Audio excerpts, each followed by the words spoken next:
Hello, and welcome to Breast Cancer Conversations, a podcast brought to you by survivingbreastcancer.org. I'm Laura Carfang, breast cancer survivor and founder of survivingbreastcancer.org, a nonprofit organization providing community, education, and resources to empower those diagnosed with breast cancer and their caregivers from day one and beyond.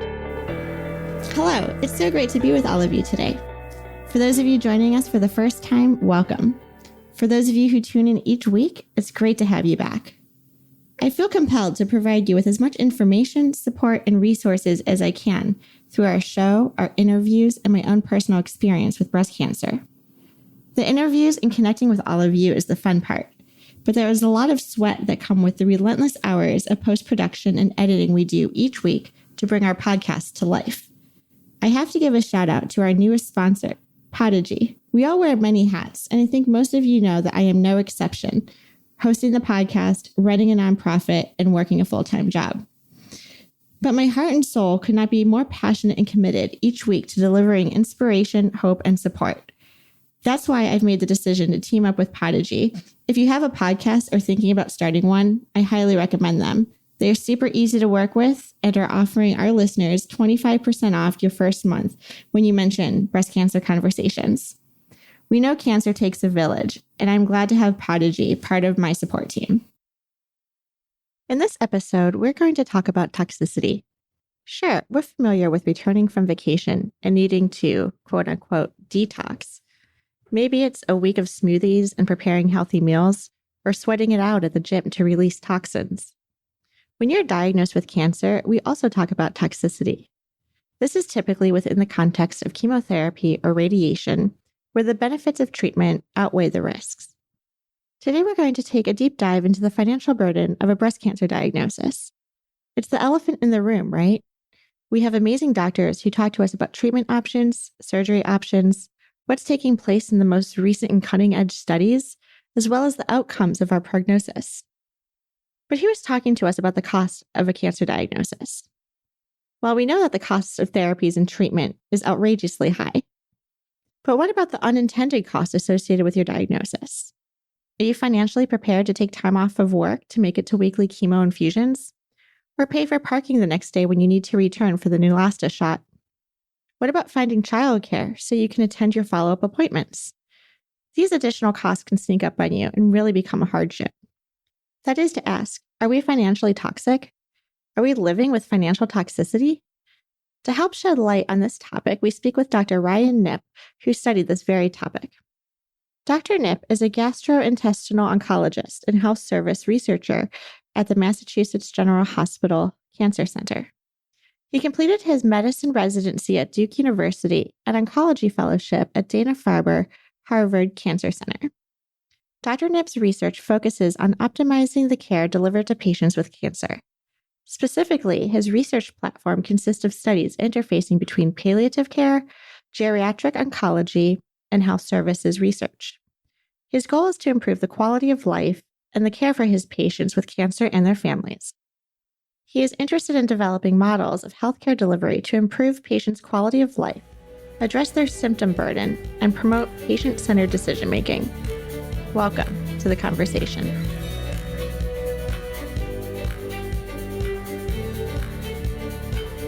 My name is Laura Carfang. I'm the founder and executive director of survivingbreastcancer.org. We are a 501c3 nonprofit dedicating to support those who have been diagnosed with cancer, caregivers, survivors, thrivers, like the whole gamut. And as part of that, we have launched our Breast Cancer Conversations podcast, where we kind of go out in the community and talk to those who have been diagnosed with breast cancer, but then also the experts. So whether they're oncologists, radiologists, nutritionists, yogi gurus who help us de-stress, like pretty much everybody that falls under that larger gamut of the cancer conversations. So we're really thrilled and honored to have you, Dr. Ryan Nipp, here on our podcast today. And you don't come necessarily from the breast cancer realm, but I believe that a lot of your experience with regards to patient experience, and then also, I believe, the financial burdens that play a role in a cancer diagnosis is really like at the soul of what we want to talk about today. But I would love to turn things over to you to give you an opportunity to formally introduce yourself, and we'll get things started. I'm Ryan Nipp. I'm an oncologist at Mass General Cancer Center. I have done quite a bit of research over the past several years on financial toxicity related to cancer, which when you think of financial toxicity, you think of the patient experience and how they feel related to out-of-pocket expenses and the cost of care.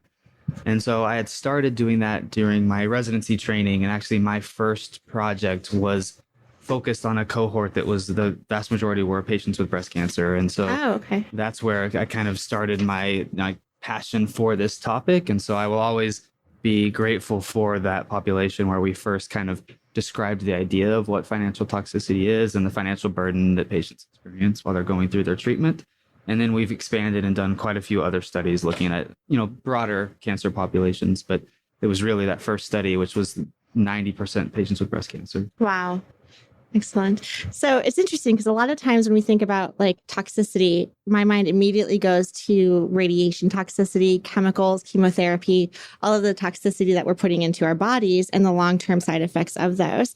And just this past week when we were down at the San Antonio Breast Cancer Symposium, I was amazed to see all these poster sessions and discussions specifically about the financial toxicity. So can you explain like the definition of what financial toxicity is? So I think there's been actually quite a bit of research looking at the financial burden that patients experience while they're going through treatment. And that's been going on for many years. And I think it was 2010 around there where really the term financial toxicity was coined. And it's really the same research, the same term, the same concept that we were talking about for years before that. But it finally had this name that really people were able to attach to and hold on to, which is financial toxicity. Which I think there was a nice New England Journal paper about this years ago now, where it specifically describes a patient with colon cancer who's about to get a targeted agent that can sometimes cause high blood pressure or sometimes can cause bleeding issues. But the point of the paper was we spend a lot of time as oncologists talking about the potential physical side effects and other side effects that chemotherapy or targeted agents come along with, but we don't spend a lot of time talking about the financial side effects that come along with cancer, which can be the out-of-pocket costs, the paying for parking, the co-pays related to the medications that you're getting, and then specifically time away from work as well, or just lost work or disability while people are going through treatment. Mm-hmm. And that's just this whole other kind of concept that patients and caregivers knew about for many, many years. But I think the research field and the field of oncology has really grabbed onto and kind of come to understand better. When we use that nomenclature of financial toxicity, it's kind of it resonates with the field in a way that financial burden or economic hardship hadn't quite yet. Sure. And so it's really it's taken off and gotten a lot more attention for this idea. Excellent. And how recent would you say that started to come to the forefront? Probably around 2010, maybe a little earlier than that. Just it's really when that term was coined. Actually, I was at Duke at the time, and my mentor was Yusuf Safar. And so Yusuf Safar and Amy Abernathy were kind of the fathers or the people who wrote that first paper where they mentioned the term financial toxicity and described it. And that's where I had met with him, and we were using that database that he had used to describe the term. And that really just kicked off this, groundswell of more and more research focused on this same topic that a lot of people had been working on for years, but really had something a name to identify with. Yeah. And that's what I love. I was reading some of these papers that had been published because it backs up what we know as survivors that, yes, there's a huge financial commitment and how people can go through their savings and retirements within 2 years. Yep. And we know this is happening, but without that, evidence-based and empirical research to say, no, this financial toxicity is actually one of those longer term side effects, right, just like heart disease or diabetes. Right. And that's the other thing that I still think we need a little more research to show this. I have trouble when people say this, but I understand where it's coming from. I think there is a little bit of data to support the fact that often patients, the financial concerns, they're more worried about the financial impact than they are sometimes the physical or psychological concerns related to cancer. And that's where, it just gives that a face to the name of like, this is really important to patients and caregivers. Why are we not paying more attention to this? And really, when you back it up with data and just show how highly prevalent and problematic it is, that's really where it's gotten more attention. Yeah, you brought up some great points too. Just when you have to come in for weekly treatments or something like radiation, when you're there Monday through Friday every day for a couple of weeks, or weekly, monthly chemo appointments, follow-up appointments, people are needing to take time away from their jobs or finding additional childcare, plus the transportation getting to and from. So these are all things that kind of add up over time. And, unfortunately, not everyone's employer as flexible. True. And, depending on people's benefits and health insurance, there's a huge gamut there that I think can really affect that quality of life for the patient. And that's like a little bit of like a good point about like it's not everyone's the same either. It depends kind of, we've studied this too, like where you're at in life, like older versus younger, what job you have, what type of cancer and what type of cancer treatment, whether or not, how often are you coming into the cancer center? Is it a pill you could be doing at home? What are the side effects? Could you still do a little bit of work? Yes or no? And how good was your insurance coming into this? Were you prepared? Right. There's just so many variables that impact how the financial toxicity affects that specific person, that when you're meeting a person, that's something I think we should talk a lot about too, is we've gotten good at describing the problem, which needed to be done over the past 10 years. And I think the field is now moving into what can we do about it? We have to address this issue. And that, as with many things, harder than we expected, easier said than done. So I think that's the next step as far as all of us in the field of, we have described it, but we now have to figure out a way to address it. Yeah. So that's kind of like the new phase, the next phase of where we're at. Next phase. I think a lot of us that are excited about this and do research about this, it's hard. Like I think we've all got ideas, and now there's multiple steps. You have to first come up with a good idea that actually is good idea, convince someone who's willing to fund that research to fund that idea, and then conduct it in a rigorous way where if you find a positive or negative finding, that the field believes it, meaning that even if you find it's negative, like if something doesn't work, was it done in a rigorous enough fashion that no one else needs to try it again because you've proven it doesn't work, versus these are hard studies to do. And so I think it's actually, if you go further upstream, just the ideas of what's out there to even potentially help, there's a dearth of ideas. So there's a lot of room for improvement, but how low-hanging fruit, like what can we actually on the ground be doing is hard, and trying to figure out how to do it. About 20 years ago, I've had two corporate careers, and about 20 years ago, we came up with the novel idea of everyone who wanted to volunteer pitch in a vacation day. Yeah.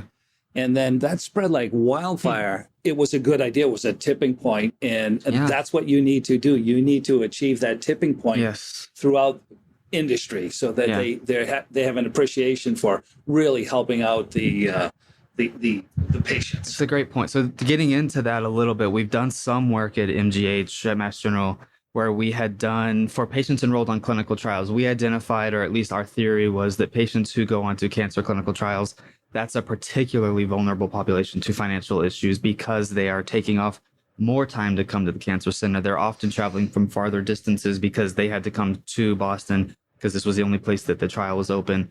And so we focused on that population, seeing could we address their financial issues. And we had worked with a nonprofit company where they were able to have funding to provide patients with reimbursement for the travel and lodging associated with clinical trial enrollment.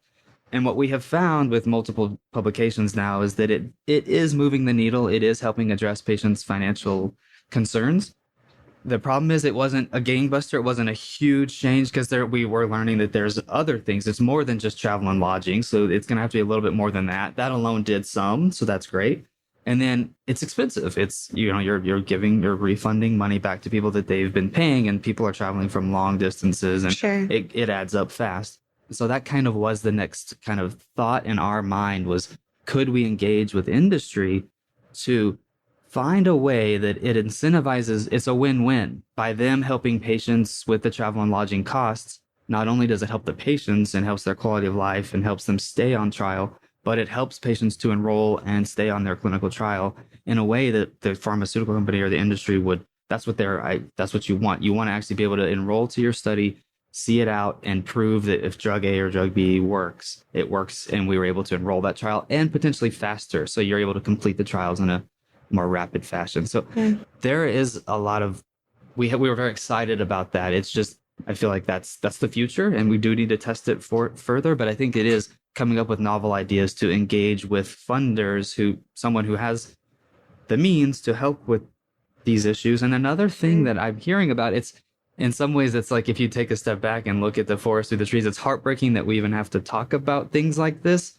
So to your point about like taking vacation days off and donating back and having a pot for patients, I've heard of this. I haven't studied this and I don't know that anyone is, but you just hear instances of there's those like funding pages where like people say, I have cancer and I am bankrupt. And so there's this groundswell of GoFundMe pages where you can actually, at least help person by person. So if the person has the wherewithal and the technological savviness and the loved ones who are willing to do that, I've heard of that being done. But it's, number one, heartbreaking that even has to happen. And number two, is that truly a feasible thing that we should be doing for all patients with cancer? Maybe, maybe not. But there's novel ideas like that. Could there be an app that it puts you in touch with whatever resources, whether or not there's a lot or a little, but you at least get a little bit of a better idea of what might be out there when you're going through this? There's some ideas. People are testing some of these, but I think there's a lot more room for improvement, and we need some more ideas, people, to come along and help us figure out how can we address this. We get requests at survivingbreastcancer.org on almost a weekly basis for funding, and I've got a whole database of potential funders for breast cancer patients. Typically, that's who comes to us. And there's a lot of appreciation, but you're right to have that kind of a database available through an app so that we can reach out to the masses. Now, a lot of people don't need. A lot of people have plenty of insurance. A lot of people have great jobs. And from that perspective, I think the app is a really good idea. I mean, that's what everyone is turning to anyways, and it would make perfect sense to get some kind of an enormous anti-toxicity database going so that we could structure a bit of a medical bailout for these patients and allow them to resolve those financial issues and get through the medical issues. And that behooves Big Pharma, that behooves the hospital chains, that behooves virtually everybody, because we're creating conditions where if you take away that particular issue, it's a real burden. And if you take that away, they can really focus on their cancer and not on their piggy banks.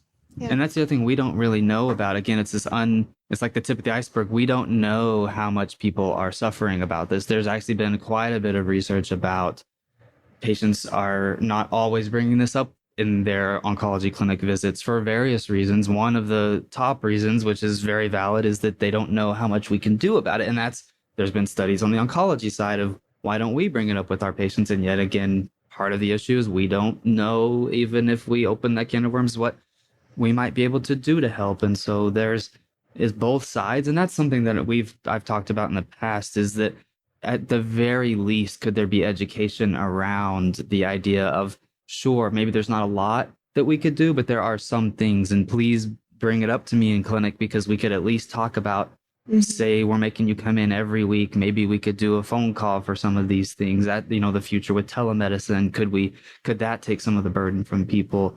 Maybe you're getting a nausea medicine that your insurance doesn't cover as well as a different nausea medicine. So could we try some other things? There are, at many cancer centers, fantastic social work and fantastic financial counselors and even navigators that could be employed if we just knew that people were having issues. And that's another thing that comes up in our work is who should be the one. Should we really rely on the patient? Should it have to reach that boiling point where they're the ones bringing it up? Or should the clinician bring it up? Or should this be something in the waiting room that we're having people fill out a questionnaire? Versus the other thing that I wonder about is, do patients even know yet? Because bills come in so much further down the line. Do you even know what's about to come? And by having patients early on meet with a financial counselor or someone who could help coach them through just that unknown. I think that's another thing that I've thought about is a lot of this burden related to the uncertainty around, I'm coming to the hospital a lot, so when are my copays and when are my bills going to start rolling in? And just letting people know you might want to start preparing for each visit's this much, and so getting ready down the line, which again, so tragic and sad that people are having to deal with that while they're going through one of the hardest, if not the hardest thing in their life. Is tragic. Absolutely. I think you bring up a lot of great points. I love the idea of having a questionnaire that someone fills out, because even just talking in the cancer community and also taking, different diverse backgrounds and ethnicity, people might not talk about it. It's not something that they talk about, so they would not bring it up to you. But if you give them a form, literally a checkbox, right? Like not open-ended, but like, how am I feeling today? Are you still employed today? How often are you working? Like, just asking the questions. You'll be surprised how many people will check the boxes when it's just them in the sheet of paper. Right. Because when doctors are like, oh, how are you feeling today? Is there fatigue? Is this, they'll ask you the laundry list. And I'm like, I'm fine. But you got to get those pointed questions across. So you have published a paper on this. Yeah. Could we take that paper and publish it on our website and solicit contributions, not financial, but commentary from our extensive community? Because we'd like to serve as that medium to try to get some more data for you.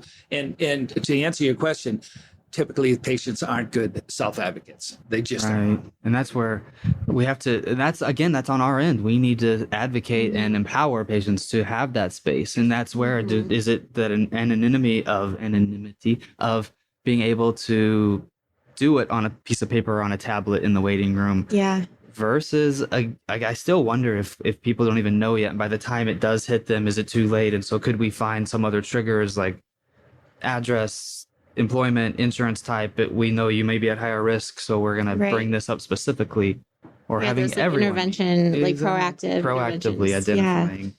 And that's the other piece of feedback too that I've heard from our community, which is what I love about this job, because we're hearing it from both ends, and then we can have very fruitful conversations. As again, it's just anecdotal, not like grounded in any science or scientific research. But what we're hearing too is, even if it's on a table in your oncology center, they're not going to pick it up. They see the doctor as like God pretty much, right? Like, so when he gives this to me, or she gives this to me, then I'm taking this and we'll follow up on it. It's not the nurse, it's not the, RN or somebody like that, but I follow doctor's orders. The doctor said I should do this. Great. I will now do that.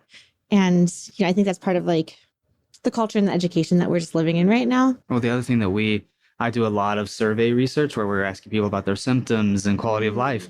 And the one thing that I also know about by doing a lot of survey research is if you can give people all sorts of surveys and they'll do it a few times, but if there's no feedback that someone's paying attention on the back end, then people will quickly lose interest in continuing to fill out your surveys. And so that's it goes back to that education piece of, if we're going to be asking about this, we're going to need to equip the clinicians, or at least give them the empowerment to refer to somebody who has this knowledge, so that you can help whenever you do see, because that's the hardest thing, is when you feel helpless to an issue that your patient who you learn to love is having trouble and you can't help address that. That's tough.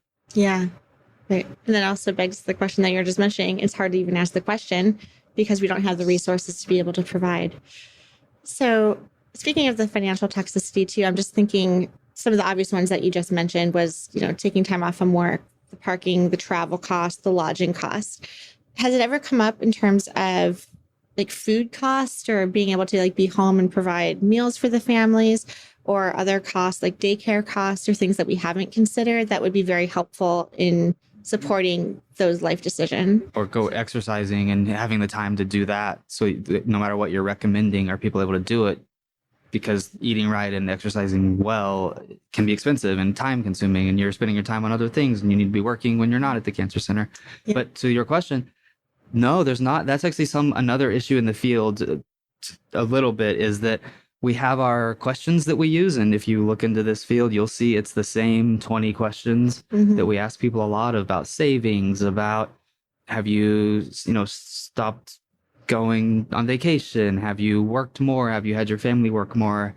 Have you not taken prescribed medications as a result of cost? Have you felt worried about costs? Have you experienced financial burden? There's a lot of very similar questions across studies, but I'm probably not thinking of some, but I haven't seen questions specifically about like childcare or being able to provide food. I mean, you hear about food, like being able to afford food, but not specific, like healthy food, things like that.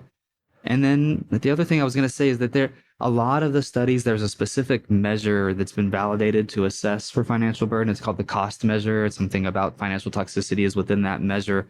And it's 11-item measure, and it's been validated and really well studied. But if you read the questions, it doesn't necessarily fit perfectly with a more financially strapped population. So it's asking questions about savings and about, working more or less. But what if if they don't have savings to begin with? That is the question even pertinent to that population. So that's where there is some work I know of being done to develop more specific questions that may get and be more sensitive to a population that has a lower income to begin with. It's more at risk. So that the other thing I wonder about is a lot of the studies to date have shown that younger patients have much higher financial burden. And I wonder if we're asking the right questions for the older population, because I'm sure they're not experiencing no financial burden, but a lot of our questions are you having to take out savings? Are you having to change your lifestyle? Things like that. And maybe older adults are doing okay on those questions, but they're for most patients who are retired, if they're over 65, they're on a fixed income. And are they experiencing other stressors that we're just not asking about? Mm-hmm. Or are they doing okay because most older adults have Medicare and insurance coverage? So that's still an area that needs to be studied as well. Yeah, absolutely. I think I was reading in one of the other articles too, with your reference to men and women under 40, these young adults with cancer, they may not be married yet. They may not have families yet. Established career, right? Exactly. And so when you're going through a cancer diagnosis, you are for however long in treatment and not working on that career piece. And then paused everything. Yeah, exactly. And then even I'm experiencing it myself, growing back, your hair is back, you're looking normal, you have energy, and it lingers in the back of your mind that you have a diagnosis, but you're expected to work and you're managing the fatigue and the tiredness. And then you're just what's the next step? Do I still want that, high paying corporate ladder that I was working towards? Yeah. And then you're right, new perspective. Does that even matter anymore? I'm just happy to be alive, right? It's very challenging. And I think especially in the breast cancer community, I talk to a lot of young women who are making very challenging decisions around fertility, harvesting their eggs or finding alternative ways to be able to bear a child. And there's a financial cost with all of that. So you're right. There's, it's not just the medication and the drugs, but it's all of the elements on the sidelines.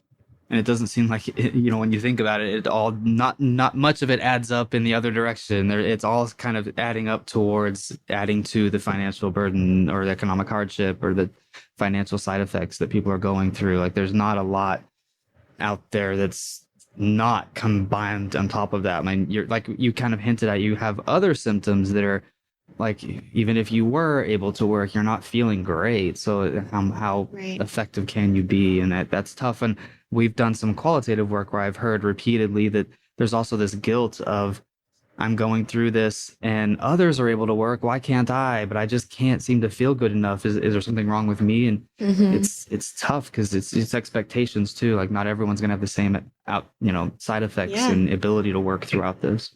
I was looking at a neat poster session in San Antonio that was looking at I totally mispronounced the technical name for it, but ultimately what chemo brain is, the neurological studies and images of the brain, and showing over time, your baseline, then you have treatment 6 years or 6 months and 12 months out, and that there's actually cognitive dissonance there and that people aren't performing to the level that they were.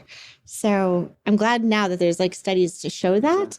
But then, because I feel we all kind of mentally knew that was happening, but now that we have the science to back that up, okay, how does that work under ADA and when we're talking to our employers about the function that we can do?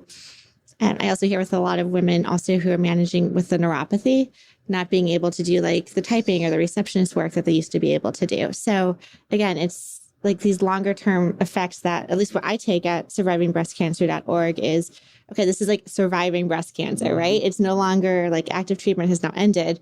There's this whole decades of life we have left to live that I'm personally not really prepped for. So I created an organization to help others as we navigate this. So that's the other thing. Another trade-off that we're making while we're going through treatment is these may have long-term side effects on cognition, neuropathy, physical function, sexual function, and how much can we adjust that and while we're going through it in order to help mitigate some of those? And that's what we need to learn with financial issues as well, is are there trade-offs in between that people might be willing to make to not have so much long-term consequences. And it's, at least we're thinking about it. No, I'm glad you're having the conversation.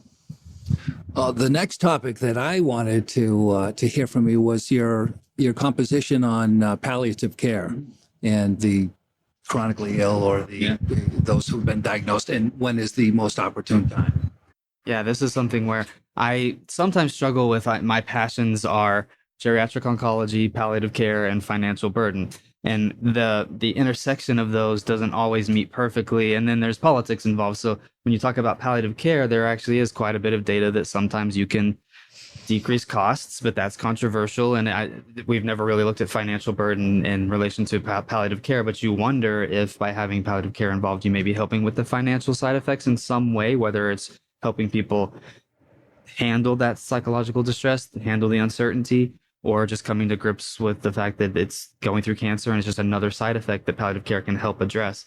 So as far as palliative care, it's that field, it's a good example of identifying an issue, developing an intervention. The intervention works amazingly, and now the field needs to change, and people need to be getting palliative care more than they are. And so where the data was as recently as 10 years ago was that we all knew, I say we, I mean, I was still in training at the time, but there was something that palliative care is doing. They are focused on patients' comfort, quality of life, symptoms. And when you're working with them, at least when I was in medical school and residency, there's just something different about those clinicians. It just seemed like they got it. They were truly helping patients.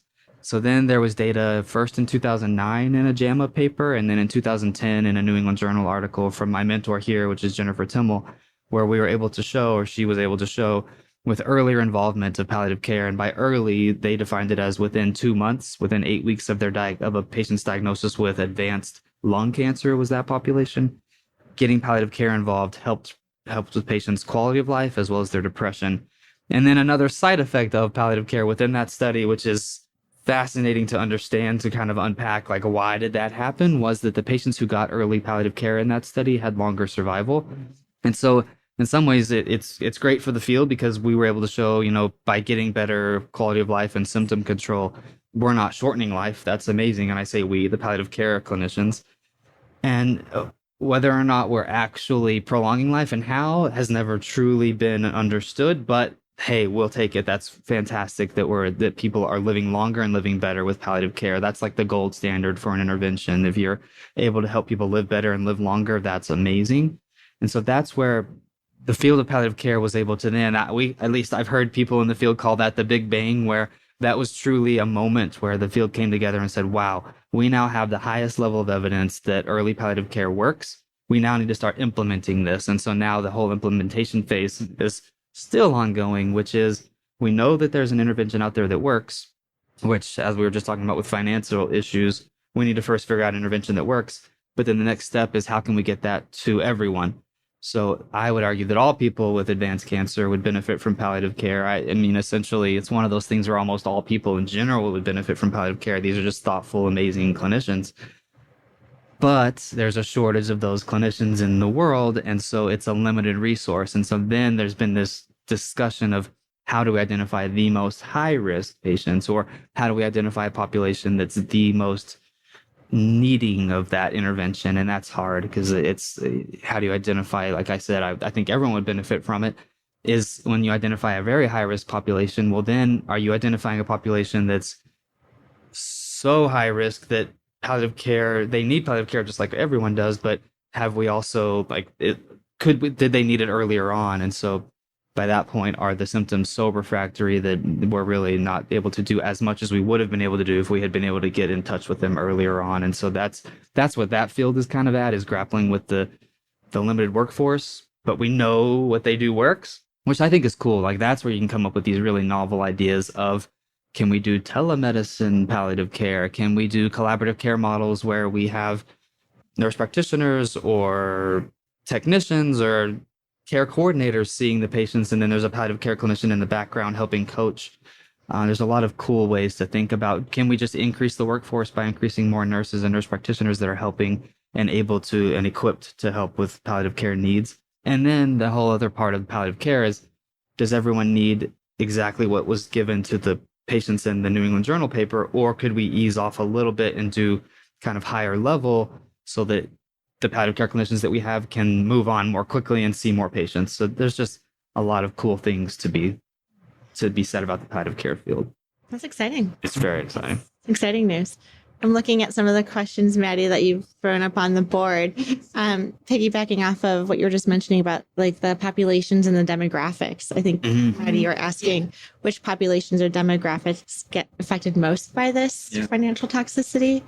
Yep. So we did, that was my first paper when I was working with Yusuf Zafar at Duke, where we looked at specifically in that cohort, which was majority of patients with breast cancer. So we couldn't necessarily look at differences across cancer types, but we could look at differences. What we did was we looked at differences across age, which is where we found that younger patients were reporting higher financial issues than older patients. We looked across insurance types, we looked across education, we looked across income, and we looked across the length of time they had been living with their cancer. And it's been like 5 years now since that study, but I do think I remember seeing that it was patients with lower incomes were more at risk for experiencing financial issues. And what was interesting from that paper, I remember one of our take-home messages was that people that were more early in their diagnosis were at that point reporting higher financial issues, which is hypothesis generating. I think that needs to be replicated, but we had hypothesized perhaps it's that you're still facing that shock. And the people that have lived with their cancer for more than a year, we dichotomized it at a year.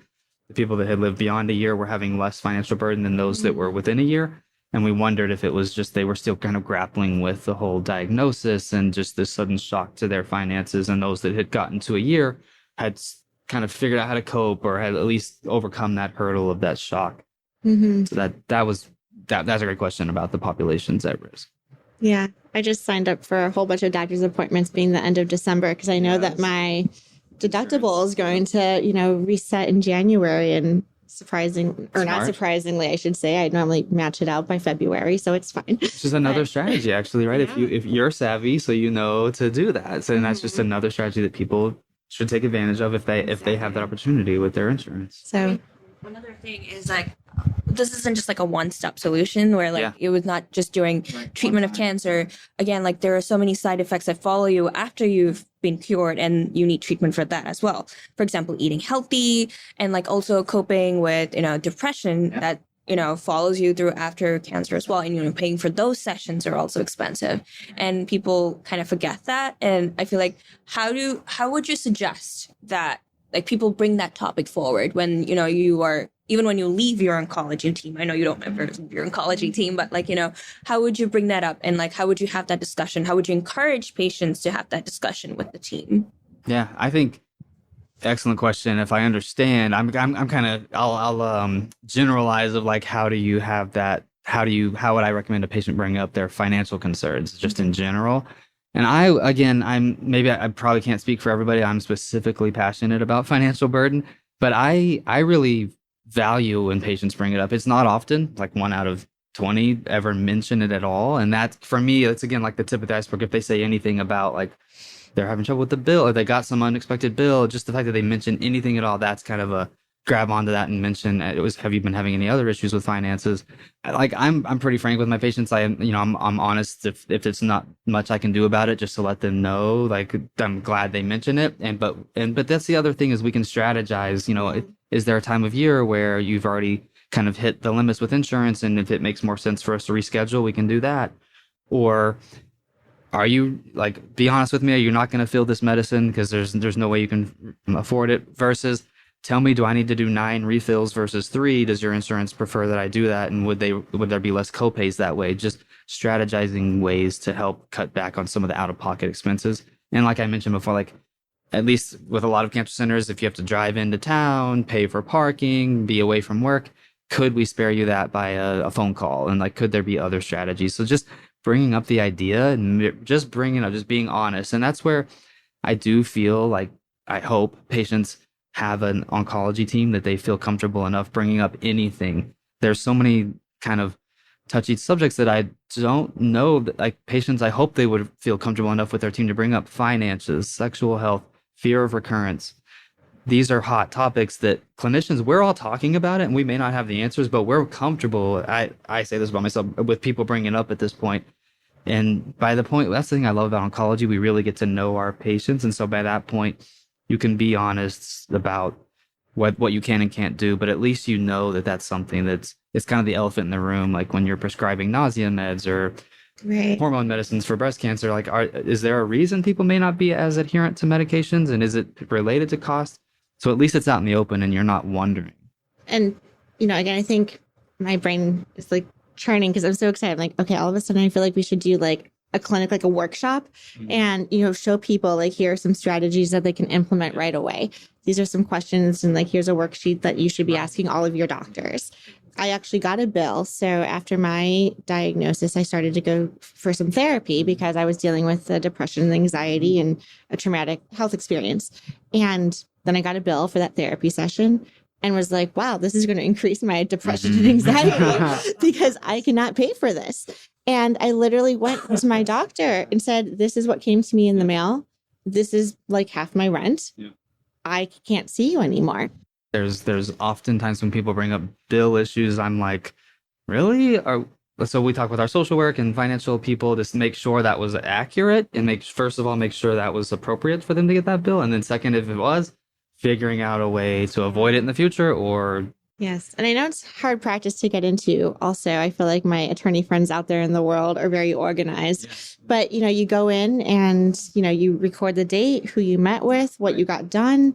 Because I was surprised, too, when I'm like scrutinizing over my bills, how expensive the equipment is. All this syringes.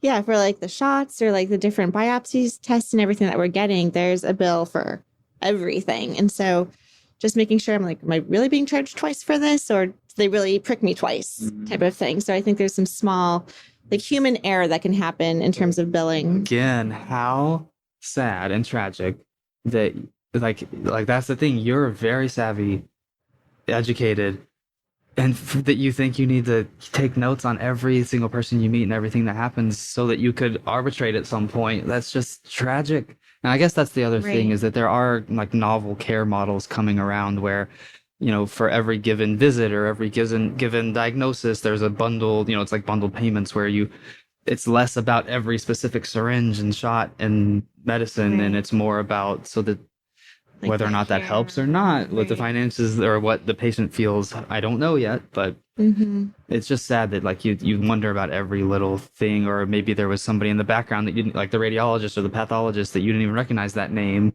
shows up. Yep, exactly. So we're having the conversations, and I think that is the first step.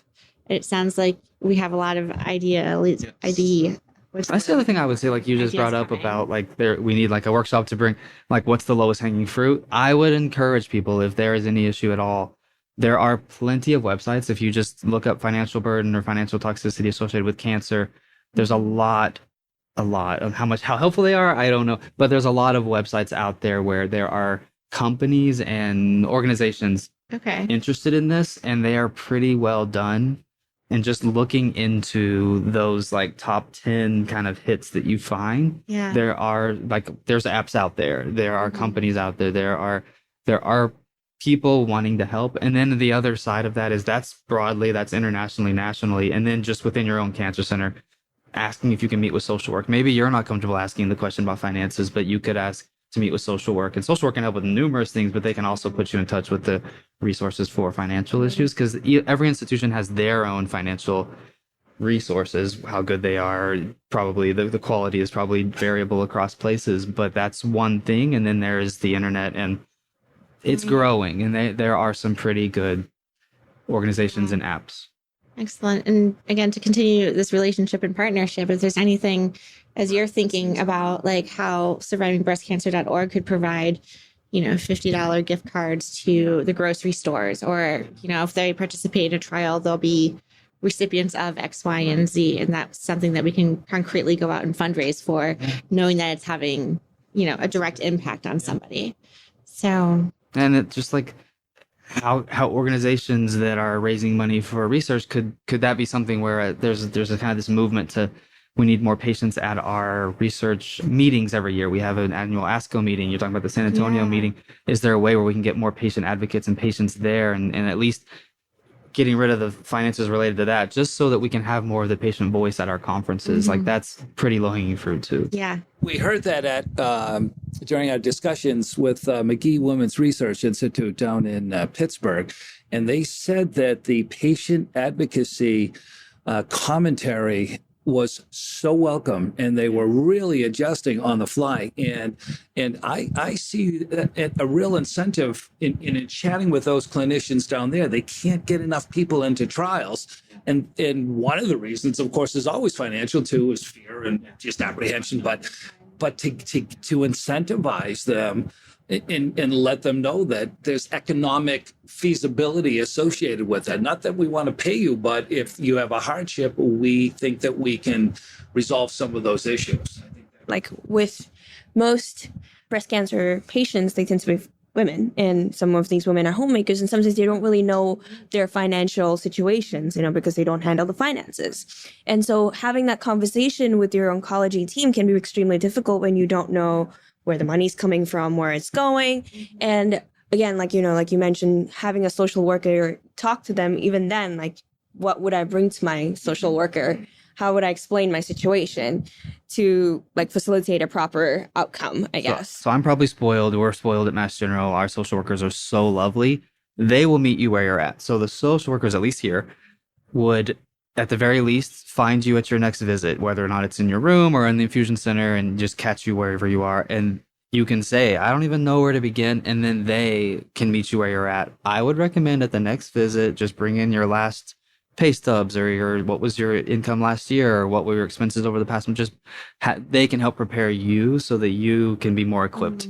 And that's where, like, again, if you don't bring it up, don't even know. And that's where I think I'm more thinking on the research side of, like, is that something we could be doing proactively with research, is having earlier on people meeting with a social worker and them helping coach people through the process, so they are empowered to take ownership, or at the very least take away that uncertainty so that they're prepared. They know that this could be coming, so that it's not a shock when things happen. There's a lot of great takeaways. Yeah. I think I really appreciate you doing like a deep dive on a sensitive topic like finance, especially in the context of a cancer diagnosis. So two touchy subjects. It is. And I appreciate all of the research that you are proactively like putting out there, so that way we can come and find interventions and ways to kind of tip the needle. Dr. Nipp, thank you so much for being on our podcast today and for teaching us about the added layer of toxicity when it comes to a breast cancer diagnosis. I look forward to continuing the conversation and tackling some of the low-hanging fruit opportunities that can positively help the patient experience and alleviate some of this financial burden. Thank you all for tuning in and listening to today's episode. We release episodes each week, typically on Mondays. If you have a topic idea or would like to be a guest on our show, please contact me at laura@survivingbreastcancer.org. We love hearing from you. Please remember that the content here should not be taken as medical advice. The content here is for informational purposes only, and because each person is so unique, please consult your healthcare professional for any medical questions. Views and opinions expressed in our podcast and website are our own and do not represent that of our workplaces. While we make every effort to ensure that the information we are sharing is accurate, we welcome any comments, suggestions, or corrections. In no way does listening, reading, emailing, or interacting on social media with our content establish a doctor-patient relationship. Until next time, keep on thriving.